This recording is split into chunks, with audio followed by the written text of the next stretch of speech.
Hello my friends, welcome to Cinecanta Studios. My name is Pedro Miguel Costa. I'm a filmmaker, a musician, a photographer and an inventor. Today I'm here to talk about simple lighting for product photography. I'm using this wonderful Hasselblad H3dII. It's a 31 megapixel. In this case I don't think this big amount of megapixels is making the difference. What is really making the difference in this kind of cameras is the 16-bit of color.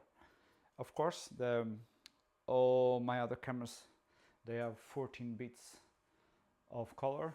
This camera here do 16-bit of color. And another thing that I like it very much, it doesn't have a CMOS sensor, it has a CCD sensor. It doesn't perform as good as a CMOS sensor, but the colors are more vibrant. I'm using this Godox transmitter. It's made for Canon, but it works just fine here because I'm doing the flashlight all in manual. I have here the Godox 360. I have over here Godox AD600. I use this softbox, octbox, and I have the flash head separated from the body flash, so we don't put too much weight on the top of the tripod. I can leave the flash on the ground and making the head flash on the top. It's like an extension of the flash itself. In here I can control the power. I do it all in manually. I can control the power of the flash, like 1/8, 1/16. Like this I can control the shadows and the light. Why I use two sources of light? If you use two sources of light, you can give a better contrast for the product. In this case it's a red Epic Dragon.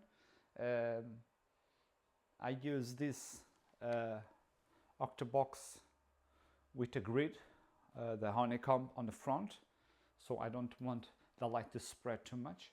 I use a beauty dish in here with a diffuser, and in this case the light will come from here. A diffused light will reach the product, and we have another light source coming through here and lighting this part. With these two lights we can manage to have some beautiful three-dimensional product with texture, with micro contrast, that I love it when I'm shooting this camera. On the top of this camera we have the 50-110 millimeters. Remember, this sensor is bigger than a full frame sensor, so the crop factor is the other way around. So like imagine a 50 here is a wider. And why is that important? Because if in a full frame on a smaller sensor, if you want a wider field, you have to use a wider lenses, and that will transform the appearance of the persons, of the objects. With these cameras we can use longer focal lenses and still have a very wide field of view. And with these longer focal lenses we can show the reality of the product. Let's start by doing some shots. I'm doing all manually. Yeah. I have the power of the flash, they already been set up. When I do some products in here, I use this this amount of light, and normally in this case we have to show this product will make multiple angles.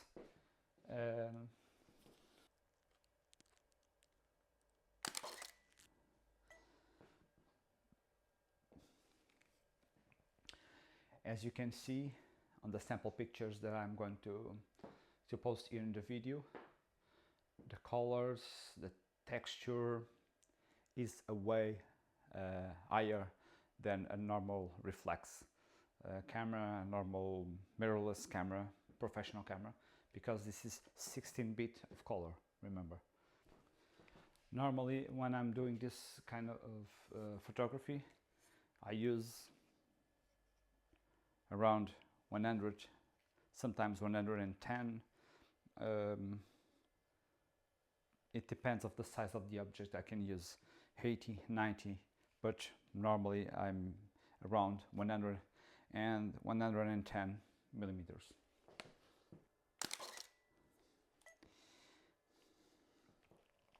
In this case, I'm using ISO 800. I'm closing down to 7.1, f7.1, at a shutter speed of 1 above 400.